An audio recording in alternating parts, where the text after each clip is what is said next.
노인복지론 강의를 진행하도록 하겠습니다. 제15장 노인의 죽음과 자살에 관한 내용. 15장에서는 크게 두 가지 꼭지로 설명한다고 말했었는데요. 첫 번째는 노년기의 죽음의 의미입니다. 이 부분은 앞 동영상에서 충분하게 설명을 했습니다. 이번 동영상에서는 두 번째 꼭지인 노인 자살에 관한 문제를 더 집중적으로 설명해 보도록 하겠습니다. 두 번째, 노인 자살에 관한 내용입니다. 우리 교재 415페이지 노인 자살의 실태와 예방에 관한 내용입니다. 첫 번째, 노인 자살의 정의입니다. 자살이란 무엇인가? 영어로 말한다면 suicide, 그래서 su라고 하는 것은 이제 스스로 죽인다라는 뜻이죠. 특별히 우리나라의 노인 자살이 OECD 국가 중에서 1등을 차지할 정도로 심각한 사회적 문제이기 때문에 노인복지적 관점에서도 대단히 중요한 문제라고 말할 수가 있습니다. 최근 우리나라의 자살 인구 중에서 노인이 자살하는 인구는 점점점 증가하고 있고, 특별히 이제 연령이 높아질수록 자살하는 노인들이 점점점 많아지고 있다고 말할 수 있습니다. 일반적으로 자살이라는 용어는 자발적으로, 그러니까 자발적이라는 얘기는 뭐냐면 외부적인 강압 없이 내부적 원인에 의해서라는 뜻이고요. 의도적으로, 그러니까 목적을 가지고 자신의 생명을 끊는 행위를 자살이라고 이야기하고, 자신의 생명을 끊으려고 시도하거나 그러한 경향을 갖고 있는 사람들을 우리가 자살이라고 이야기합니다. WHO에서는 이 자살을 가장 치명적인 자해 행위로 규정하고 있는데요. 뭐 이런 자살, 특히 노인 자살의 이런 문제들에 대한 원인과 예방책에 대해서 살펴보도록 하겠습니다. 첫 번째로 노인 자살의 원인입니다. 노인 자살의 원인은 사회학적인 관점에서 또 심리학적 관점에서 또 다양한 일반적 특징의 관점에서 살펴볼 수 있는데요. 관련된 이론과 특징적 요인들을 다음과 같이 설명해 보겠습니다. 먼저 사회학적 차원입니다. 사회학적 차원에 있어서 노인 자살을 설명하는 대표적 이론은 교환 이론입니다. 이 교환 이론은 노화를 설명할 때도 설명했던 이론인데요. 우리가 보통 교환 이론이라고 하는 것은 이제 익스체인지 한다는 얘기잖아요. 그러니까 행위자 간에 가치 있는 물질적 자원과 비물질적 자원을 주고받는 교환 과정이 이제 우리가 교환이라고 이야기하는데, 앞서 설명했던 것처럼 보건의료기술이 발달하고 또 생산기술이 발달하고 도시화나 교육 수준이 상승되면서 노인의 지위가 점차적으로 하락되어진다라고 하는 것입니다. 그러니까 노인들이 신체적으로 이제 쇠약해지기 때문에 생산기술의 발전에 있어서 효율성이 떨어지고 어떤 새로운 기술을 받아들이는 데 있어서 익숙하지 않기 때문에 이 경제적인 어떤 생산성이 떨어지는 거죠. 또 도시화를 통해서 결국에는 이제 외롭고 고독감을 느끼게 되어지는 것이고, 예전처럼 뭐 효나 또는 뭐 노인 공경 사상의 가치들이 많이 사라졌다라고 하는 것입니다. 또한 교육 수준이 상승이지만 노인들은 현대 사람에 비해서 교육 수준이 높지 않고 상대적으로 높지 않고, 그런 의미에서 노인들의 지위가 하락되어진다라고 하는 거예요. 노인의 지위가 하락된다라고 하는 것은 노인의 교환 이론에 있어서 노인이 불리해진다라고 하는 것입니다. 특히 노인들이 소유했던 재산들, 또 전통적인 지식과 기술, 또 노동력 등의 각종 자원의 가치가 크게 위축되어지고, 왜냐하면 더 이상 이제 노인들이 가지고 있는 그런 전통적 지식이나 기술이 현대의 새로운 어떤 정보 사회라든가 이런 최첨단 사회에 잘 적용되지 않을 수 있기 때문에 노인들이 가지고 있던 이런 것들이 결국에는 위축될 수밖에 없고, 심지어는 상실될 수밖에 없고, 또는 타인에게 기여할 수 있는 부분이 제한되어지는 것이죠. 결국엔 타인에게 크게 도움이 되지 않는 존재라고 생각이 되어지기 때문입니다. 반대로, 그러니까 이런 경제적인 어떤 경제적 능력의 상실, 또 신체적 능력의 쇠락을 통해서 노인들은 타인으로부터 더 많은 도움을 받아야 되는 상황에 초래하게 됨으로써 노년층은 사실은 타인의 삶에 적극적으로 기여할 수도 없는 반면에 오히려 타인에게 더 의존해야 되는 그런 점에서 노년층의 지위는 하락한다라고 말할 수가 있습니다. 특별히 노인들에게 타인들이 먼저 노인과의 상호작용을 꺼리는 거죠. 그러니까 나이 든 사람하고 같이 있기 싫어하고 나이 든 사람과 뭔가 같이 하는 것을 이제 싫어하고 또 노인들 스스로가 이런 타인과의 상호작용을 의도적으로 기피하는 거죠. 예를 들어 노인 아닌 다른 계층들이 노인들을 기피한다는 것을 알기 때문에 노인들도 스스로 타인과의 상호작용을 의도적으로 기피할 수도 있고 또 노인들이 경제적 빈곤에 빠질 확률이 높기 때문에 이런 대인관계에 있어서 상호작용에 있어서 뭔가 축소될 수밖에 없다라는 내용을 앞에서 설명한 적이 있었는데 그러면서 타자에 대한 의존감도 낮추고 또 부담감도 줄여주려는 경향이 높아지는 것입니다.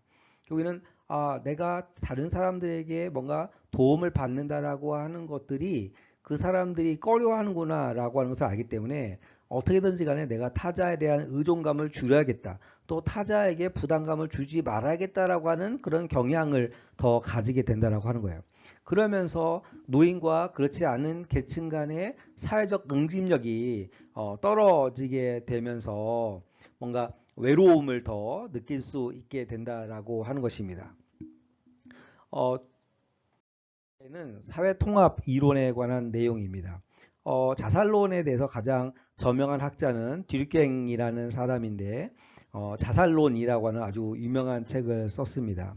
결국에는 이 듀르갱은 이 자살이라고 하는 것은 개인적인 문제가 아니라 사회적인 문제인 거고 개인과 사회의 통합의 정도에 따라서 다양한 자살의 유형이 나올 수 있다라고 밝힌 가장 대표적인 학자라고 말할 수가 있는데요.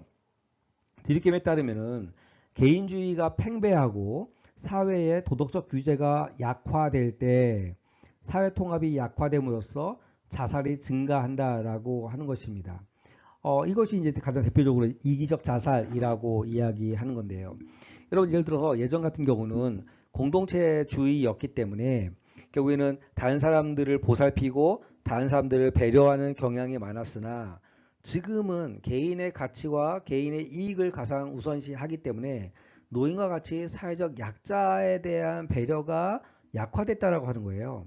그리고 또 사회의 도덕적 규제도 약화가 되어지고 그러니까 결국에는 사회적 통합의 정도가 약화될 수 있고 그 결과 자살이 증가될 수 있다라고 하는 것입니다. 어느 아프리카 부족 같은 경우는 어떤 젊은 사람들이 이제 사냥을 하잖아요.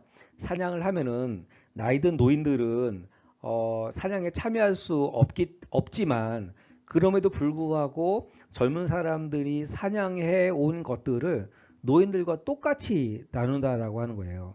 그러한 공동체에서는 개인주의보다는 공동체주의가 뭔가 그 사회의 기본적 가치이고 그런 의미에서 사회적 통합이 강화되었기 때문에 노인들의 자살이 발생하지 않거나 자살한다 하더라도 최소화된다라고 우리가 추측할 수가 있는 것입니다. 앞서 이야기했던 것처럼 듀르갱은 자살의 종류를 크게 세 가지로 설명을 했는데 사회 통합이 약하고 개인주의가 팽배하면 이기적 자살이 발생하고 또 반면에 너무 사회 통합과 집단의 동일성이 강화되면 이타적 자살이 발생한다는 거예요. 쉽게 말하면은 예를 들어 뭐 옛날에 일제 강점기 때 뭐 가미가제 특공대처럼 내가 국가와 민족을 위해서 이 목숨 내가 버리겠다라고 해서 폭탄을 들고 막 뛰어드는 것처럼 뭔가 과도한 사회적 통합과 집단적 동일시가 이루어지면은 오히려 이타적 자살이 발생할 수 있다라고 하는 것이고요. 세 번째는 아미노적 자살입니다. 우리 아노미라고 하는 얘기를 고등학교 때 많이 들었던 내용인데 아노미라고 하는 것은 물질적인 발전과 또 정신적 발전이 서로 간에 균형적이지 않을 때 발생하는 것을 우리가 아노미다라고 이야기하는데 이 아노미로부터 발생하는 자살을 이제 아미노적 자살이라고 이야기합니다. 급작스러운 사회적인 변화, 또 개인적 상황의 변화, 아까 말씀드렸던 것처럼 여기는 급작스러운 물질적인 풍요로움의 변화가 정신적인 어떤 그 변화보다 너무 앞서갈 때에 이런 그 사회적 규제가 불충분해지고 이제 그런 의미에서 아미노적 자살이 발생할 수 있다라고 하는 것이죠. 가장 기본적으로 드릴게임은 사회 통합의 약화가, 그러니까 사회적 통합이 약화되는 것이 노인의 삶에 미치는 부정적 결과로 이기적 자살을 지적했고, 실제로 노인 자살의 대부분의 경우가 앞서 얘기했던 것처럼 뭐 이타적 자살이라든가 아미노적 자살보다는 이기적 자살의 유형을 띠고 있다고 할 수가 있을 것입니다. 결과적으로 노인들은 사회 응집력의 붕괴 또 약화로 소외감을 느끼고 또 외로움 같은 부정적 심리 상태를 경험할 수밖에 없고, 그러면서 일부는 자살을 시도하기도 한다라고 하는 것이 드릴게임의 분석이었습니다. 두 번째는 심리학적 차원입니다. 노인 자살 원인의 70%가 심한 우울증 때문이라고 보고되고 있습니다. 노인이 되면은 사실은 많은 경우에 노인 우울증을 가지게 되는데요. 특히 이제 그 노년기에는 뭐 배우자가 죽음을 맞이하거나, 여러분 뭐 30년, 40년 이상 같이 살아온 배우자가 죽음을 맞이하면 결국엔 우울한 증상을 경험하는 것은 너무나 당연할 수 있겠죠. 또 사회적으로 직업이나 지위가 상실돼서 내가 사회적으로 더 이상 쓸모 있는 사람이 아니다라고 할 때도 여전히 심리적인 위축을 경험하게 되고, 자, 그런 사회적인 지위의 상실이 수입의 감소로 이루어지면서 경제적 빈곤으로 이루어질 수 있고, 또 신체적으로는 날이 갈수록 신체적 건강이 약화되는 이러한 여러 가지의 부정적인 원인에 의해서 노인들의 우울증이 발생할 가능성이 매우 크다라고 하는 것입니다.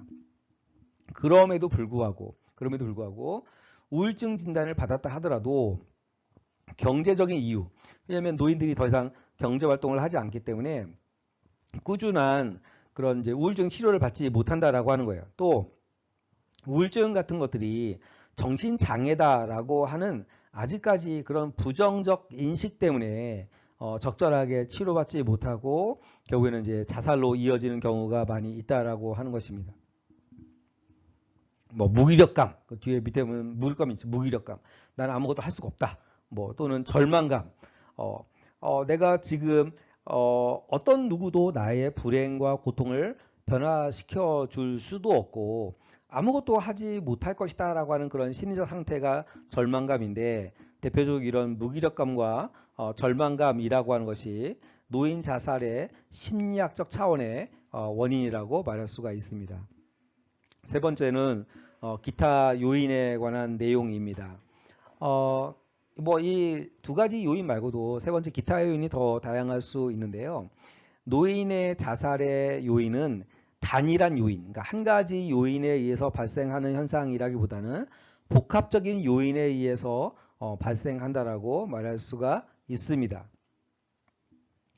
사회 통합이 약화가 되면은 우울증을 경험하게 되고 이런 자살로 이어질 수 있다라고 하는 거고요. 또 건강 상태가 안 좋으면, 그러니까 몸이 아프면 심리적으로도 약해지기 때문에 건강 상태라든가 또는 뭐 경제 상태라든가 뭐 이런 것들이 사실은 이제 노인 자살을 유도하는 원인이기도 하죠. 하지만 이런 경제 상태라든가 건강 상태라든가 경제 상태라고 하는 것이 노인 자살에 직접적인 영향을 미친다기보다는 간접적인 영향을 미친다라고 하는 것입니다. 그러면 이런 노인의 직접적인 자살 요인은 무엇인가?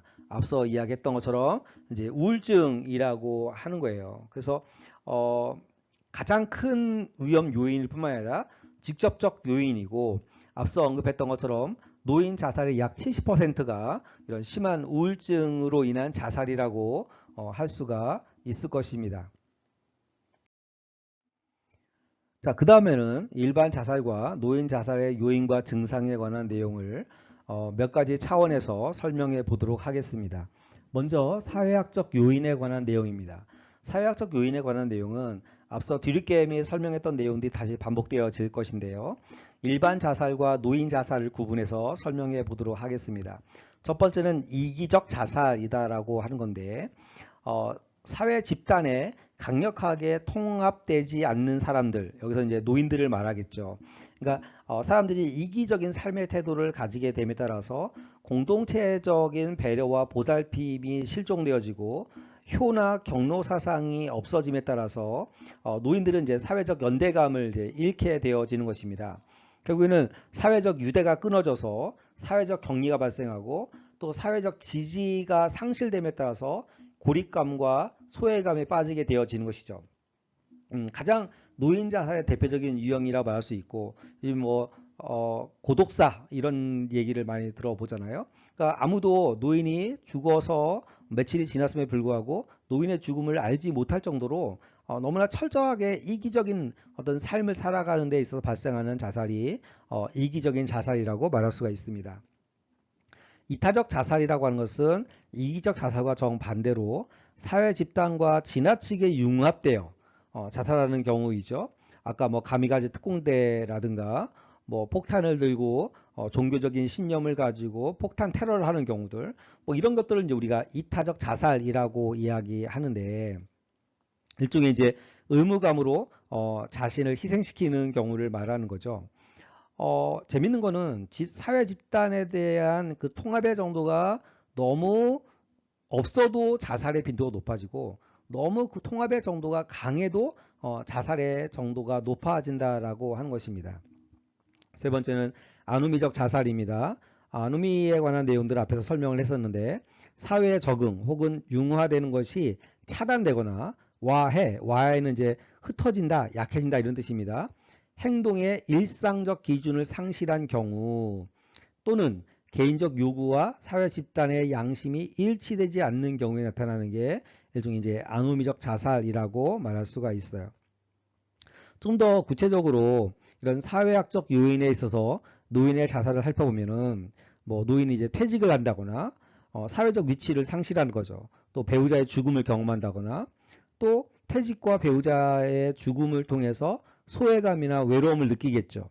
또 신체적으로 만성 질환이 많아짐에 따라서 많은 약을 먹어야 되고, 또 신체적인 허약함을 경험하게 되고, 이런 총체적인 원인에 의해서 우울증이 증가하고, 또 이런 퇴직이라든가 이런 또 의료비 지출의 증가로 인해서 경제적 어려움이 발생하면 노인들의 자살이 발생할 가능성이 더 많다라고 하는 것입니다.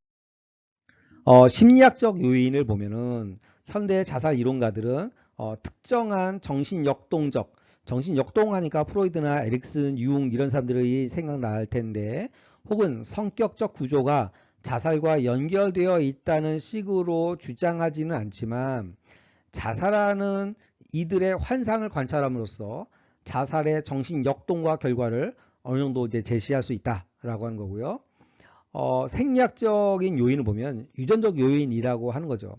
좀 더 이게 가족적으로 이렇게 자살을 많이 하는 경우가 있어요. 그래서 예전에 유명 연예인 같은 경우는 그 누나가 자살했는데 또 남동생이 자살하고 이런 이제 조금 생리학적으로 자살하는 그런 유전적인 요인이 있다라고 보는 이제 견해도 있습니다. 반면에 앞서 얘기했던 것처럼 일반 자살의 경우는 퇴직이라든가 배우자 상실이라든가 경제적 어려움에 의해서 자살이 이루어진다라고 하는 점은 좀 더 다른 차원이라고 말할 수가 있겠습니다. 노인 자살의 특성에 관한 내용을 보면은 우리 교재에는 나와 있지 않은데요. 언어적 증상과 행동적 증상이 있습니다. 그러니까 언어적 증상이라고 하는 건 뭐냐면은 말을 하는 거죠. 모든 걸 다 끝내고 싶다. 죽고 싶다. 내가 없으면 네가 더 편해질 거 아니냐. 이런 식으로 이제 자살을 암시하는 듯한 언어를 이제 보여주는 경우가 있죠. 두 번째는 이제 행동적 증상입니다. 개인 업무나 사업상의 일들을 막 갑자기 정리합니다. 막 유언을 남깁니다. 또 유언했던 걸 유언을 막 변경합니다. 막 보험금을 해약하고, 또 막 그 연금이나 보험금을 받는 사람의 이름을 바꾸고, 또 갑자기 막 장래 계획을 세우고, 또 그 다음에 갑자기 막 신앙에 대한 관심이 많아지고, 또 없어지고, 또 이유 없이 막 의사와 면담하거나 방문 약속을 하는 그런 이상 행동을 하는 경우 행동적 증상에 있어서 노인 자살의 어떤 증상이라고 말할 수 있습니다. 노인 자살의 실태를 살펴보면은 우리 교재 419페이지에 나와 있는데 앞서 이야기했던 것처럼 우리나라 노인의 자살률은 OECD 국가 중에 이제 가장 높다고 말할 수 있습니다. OECD 평균보다 약 2.7배이기 때문에 매우 높은 수준이라고 말할 수 있고요. 통계청의 사망 원인 통계 연보를 보면은 인구 10만 명당 자살이 60대가 33.7, 70대가 46.2, 80대가 67.4명으로 연령이 높을수록 자살률은 더 높아진다라고 하는 거고요. 앞서서 노인 자살의 70%가 우울증에 의한 것이다 라고 이야기했는데 65세 이상의 노인 중에 10명 중에 8명 정도가 우울증상을 가지고 있다라고 하는 것이고 이들은 자살로 이어질 가능성이 높다라고 하는 것입니다. 또 실질적으로 6.7%가 자살을 생각해 본 경험이 있다라고 하는 것이고 이런 자살을 경험해 본 경험이 있다라고 하는 것들의 대부분이 뭐냐면 생활비 문제를 가장 큰 이유로 생각하는 거죠. 다시 말하면 이제 경제적인 빈곤의 문제입니다. 아무래도 우리 사회가 조기 퇴직을 하지만 또 삶을 그 위에 살아가야 될 시간이 많이 있기 때문에 경제적인 압박과 경제적 빈곤의 문제가 노인 문제에서 가장 중요한 문제라고 말할 수가 있는데요. 더더군다나 정기적인 수입은 끊어졌지만 지속적으로 의료비 지출을 해야 하기 때문에 많은 노인들이 이런 생활비 문제에 매우 힘들어하고 극단적으로 이런 이제 자살로 이어질 수 있다라고 하는 것입니다. 독거 노인의 자살률도 이제 높아지고 있다라고 하는 거고 실질적으로 그 독거 노인의 경우에 가족들이 시신을 수령하기를 거부해서 지자체에서 급하게 이렇게 장례를 치르고 그 화장을 하는 경우들이 있거든요. 그래서 이런 독거 노인은 빈곤할 가능성도 높다라고 하는 내용을 앞에서 배웠는데 빈곤할 뿐만 아니라 그 독거 노인의 빈곤이 자살로도 이어질 수 있다라고 하는 점을 보여주고 있습니다. 그럼 이런 노인 자살의 실태의 해결책은 무엇이 있겠는가? 첫 번째는 사회와 가족의 포용과 빈곤과 소외감을 감소 내지 예방하는 것이 필요하다라고 하는 것입니다. 아까 이기주의에 의해서 아까 이제 이기적 자살이라는 내용을 설명했었는데 그는 사회가 노인을 돌보지 않고 심지어 가족이 노인을 보호하지 않는 심지어 가족들 중에서도 요양원이나 요양병원에 노인을 거의 버리다시피 하는 이런 현상들을 볼 때에 이런 노인 자살을 막기 위한 해결책은 뭐냐면 이런 사회적 약자인 노인에 대해서 사회와 가족이 이해하고 포용해야 한다라고 하는 것입니다.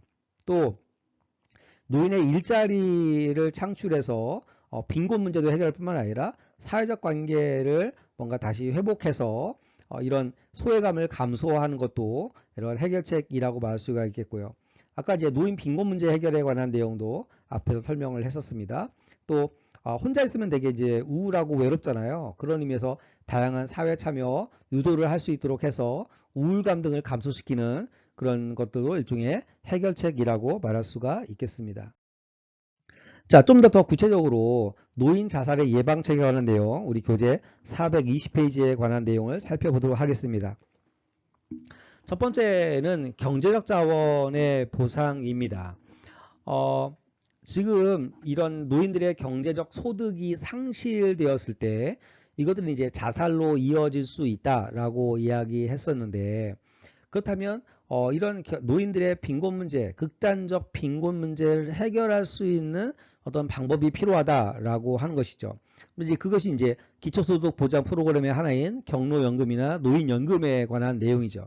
물론 노인연금이나 경로연금이 충분하지 않기 때문에 경로연금이나 노인연금만으로 이런 노인 자살의 문제를 완전히 해결할 수 있다라고 말할 수는 없습니다. 하지만 이런 경제적인 요인이 노인 자살에 미치는 영향이 크기 때문에 이런 최소한의 경로연금이나 노령연금을 통해서 노인의 자살을 예방시킬 수 있겠다라고 하는 것입니다. 그래서 지금 기초노령연금제도 같은 경우가 한 2008년부터 이제 시작이 돼서 65세 이상 전체 노인 인구의 약 70% 정도 지급하고 있는데 노령연금을 제시하는 것은 단순하게 연금을 준다라고 하는 것뿐만이 아니라 노인 자살을 예방한다는 차원에 있어서 의미가 있다고 말할 수가 있겠고, 앞으로 우리나라가 경제적인 성장을 함에 따라서 이런 경로연금이나 노인연금의 금액도 아마 점차적으로 높아질 것이라고 생각이 듭니다. 두 번째는 건강 유지에 관한 내용이죠. 그러니까 이제 신체적으로 쇠약하면 또 다시 이제 자살로 이어질 수 있다라고 이야기했고, 많은 노인들이 뭐 고혈압이라든가 당뇨라든가 관절염이라든가 이게 병원에 가면은 이런 병들이 나아야 되는데 낫지 않는 거죠. 일종의 이제 만성 질환입니다. 근데 이 만성 질환이 하나만 갖고 있는 게 아니라 노인이 되면은 여러 개를 갖고 있는 거예요. 그러니까 이제 이런 이제 약을 많이 먹어야 되고, 또 이런 내가 병이 낫지 않고 평생 동안 이 병을 가져가야 한다라고 하는 우울감을 가지게 되고, 또 노인들이 수입이 줄었는데 이런 이제 질병에 대한 병원 치료비를 내기 위해서 경제적 어려움이 더 압박되어지는 것이죠.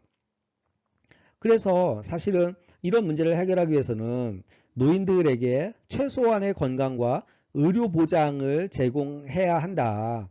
그래서 보건의료의 세대 간, 계층 간의 형평성을 높일 수 있는 정책적 지원이 강구되어야 할 것이다 라고 되어 있어요. 사실은 좀 해결 방안이 좀 애매하기도 한데, 어쨌든 보건의료의 혜택에 있어서 젊은 사람과 노인이 형평적으로 이용할 수 있도록, 또 저소득과 고소득 계층들이 뭔가 형평적으로 이용할 수 있는 어떤 정책의 지원이 대단히 필요하다라고 하는 거고, 뭐 건강보험료의 본인 부담률을 좀 낮춘다거나 고액 진료비를 경감할 수 있는 그런 어떤 조치들이 있어서, 특별히 이제 노인들의 경우에는 한번 아프기 시작하면은 우리가 뭐 동네 병원에서 진찰받고 뭐 약을 받는 정도의 비용이 아니라 엄청나게 많은 검사와 또 고액 진료비가 발생할 수 있거든요. 이제 그런 의미에서 그 건강보험료의 본인 부담률도 좀 낮추고 고액 진료비도 좀 경감시킬 수 있는 그런 조치가 필요하다라고 하는 게 두 번째 해결 방법이라고 말할 수가 있겠고요. 세 번째는 노인 취업에 관한 내용입니다. 노인 빈곤과 관련된 문제인 거고, 노인의 어떤 단절된 대인관계 또 고립감과 관련된 내용이라고 말할 수가 있어요. 많은 노인들이 조기 퇴직으로 생활고를 겪고 있는 현실에서 노인 취업 확대를 위한 다각적 방안이 필요하다. 퇴직을 빨리 하는 경우는 뭐 한 50대 초반부터 퇴직을 하기 시작해서 웬만한 직업의 경우, 자기가 뭐 자영업을 하는 경우가 아니라면은 65세가 되면 거의 퇴직을 하거든요. 근데 우리나라 평균 수명이 82세이기 때문에 약 15년 이상 그런 정기적인 수입 없이 삶을 살아야 하기 때문에 이런 노인들의 빈곤 문제가 노인 문제에 있어서 굉장히 중요한 이제 원인이 되어지는 것이죠. 그런 의미에서 노인들의 생활고를 해결하기 위해서 노인들에게 취업할 수 있는 기회를 제공하는 것들이 대단히 필요하다. 근데 우리나라 같은 경우는 이런 이제 경제적인 문제가 발생하면 제일 먼저 회사에서 자르는 계층이 나이 든 사람들을 먼저 자르거든요. 그러니까 노동 능력이 아직까지 있음에 불구하고 구조조정할 때 가장 우선시 되는 사람은 이제 노인들부터 하기 때문에 노인들은 이런 노동시장에서 퇴출될 가능성이 매우 높고, 그로 인해서 경제적 빈곤과 또 대인관계의 단절, 고립감, 외로움을 이제 느낄 수 있고, 이런 것들이 결국에는 노인 자살로 이어질 수 있다라고 하는 것입니다. 뭐 이런 이제 노인 취업 문제를 해결하기 위해서는 뭐 근무 연장 제도와 같은 또 재고용 제도와 같은 고용의 형태가 필요하다. 나이가 들었다고 해서 무조건 다 이렇게 명예퇴직 시키는 게 아니라 뭐 근무 연장 제도라고 해서 나이가 들더라도 임금을 좀 조정해서 이렇게 근무를 연장하게 한다거나, 또 퇴직했다 하더라도 뭐 계약제로 다시 재고용한다거나, 뭐 이러한 다양한 그런 고용의 형태가 좀 필요하다라고 하는 거고, 뭐 퇴직금 제도도 좀 개선해야 되고, 고령자 고용 촉진 지원금도 인상해야 되고, 재고용 장려금의 지원, 그러니까 다시 말하면 고령자를 다시 고용하면은 국가에서 지원금도 줘야 되고, 또 고령자 고용 촉진 지원금도 좀 인상해서 제도적으로 이런 노인의 취업을 구체적으로 도와야 된다라고 하는 것입니다. 네 번째는 가족과의 연대의 문제입니다. 현대 사회에서는 사실 이제 더 이상 경로 사상을 찾아보기 어렵고 효도의 가치를 찾아보기 어려운 사회가 되었습니다. 부모와 자녀가 갈등하고 또 가족 해체가 이제 발생됨에 따라서 노인 자살이 이제 연결되어지는 것이죠. 그래서 이런 이제 그 가족끼리 서로 연대감을 갖도록 해서 노인들이 고립감이나 외로움을 느끼지 못하게 하고 또 노인을 부양하는 가정에 대해서 경제적 지원을 확대하는 방법도 필요하다. 예전에 그 이제 부모가 돌아가실 때 재산의 분배에 있어서 그 부모를 모신 자녀에게 훨씬 더 많은 그 재산의 분배를 할 수 있는 법안들이 이제 제시된 적이 있었거든요. 무엇보다도 이런 가족 간의 연대라고 하는 것들이 노인들이 고립감과 외로움을 느끼지 않게 할 수 있는 좋은 해결 방법이라고 말할 수가 있겠습니다. 다섯 번째는 지역사회와의 통합입니다. 노인들 같은 경우는 심한 무위는 뭐냐면 이제 아무것도 안 한다 이거죠. 고독감을 느끼게 된다라고 하는 것입니다. 여러분 주위에 있는 노인들을 보시면 뭔가 자영업을 하지 않는 이상 뭔가 능동적으로 생산적인 일을 하기보다는 그냥 무료하게 별로 하는 일 없이 소일하면서 지내는 경우도 되게 많아요. 뭐 경로당에서 바둑을 둔다거나 장기를 한다거나 또는 뭐 TV를 본다거나 어쨌든 막 돈이 없으니까 비용을 절약할 수 있는 그런 소극적인 여가 활동에만 참여하는 경우가 있다라고 하는 것이죠. 근데 그렇게 보내기에는 노년의 삶이 너무 길어요. 그렇기 때문에 좀 더 노년의 이런 삶을 활기차고 의미 있게 보내는 것들이 대단히 필요하다라고 하는 거예요. 그래서 좀 시대적인 변화에 맞게 뭐 건강 관리할 수 있는 방법들, 그다음에 취미 활동할 수 있는 방법들, 교육 강좌들, 그죠? 사회 봉사 활동 등 그러니까 노인들의 그런 여가 욕구에 맞는 다양한 프로그램들을 개발하고 또 확산하는 것이 대단히 필요하다라고 하는 것입니다. 그렇게 하기 위해서는 결국에는 정부의 지원이 확대되어야 할 것이고 노인의 여가를 전담하는 전문가를 양성해야 할 것이고 또 뭐 경로당을 통폐합하거나 또 노인 자원봉사 프로그램을 전담할 수 있는 기구들을 설치하는 실제적이고 뭔가 구체적인 방안들이 필요하다. 결국엔 이런 것들이 결국엔 지역사회와 통합을 통해서 노인들이 결국엔 지역사회와의 관계를 유지하고 고립감을 느끼지 않고 자살로 이어지지 않게 할 수 있는 그런 방법이라고 말할 수가 있죠. 여섯 번째는 자살 예방 기관의 설치입니다. 현재 여러분 많이 들어봐서 알겠지만 뭐 사랑의 전화라든가 노인의 전화 등 이런 그 전화 상담센터가 있긴 합니다. 근데 이런 사랑의 전화나 노인의 전화 등은 다양한 연령층을 포괄하는 자살 예방 관련 기관이에요. 근데 노인을 중심으로 하는 그런 자살 예방 기관은 없다라고 하는 거죠.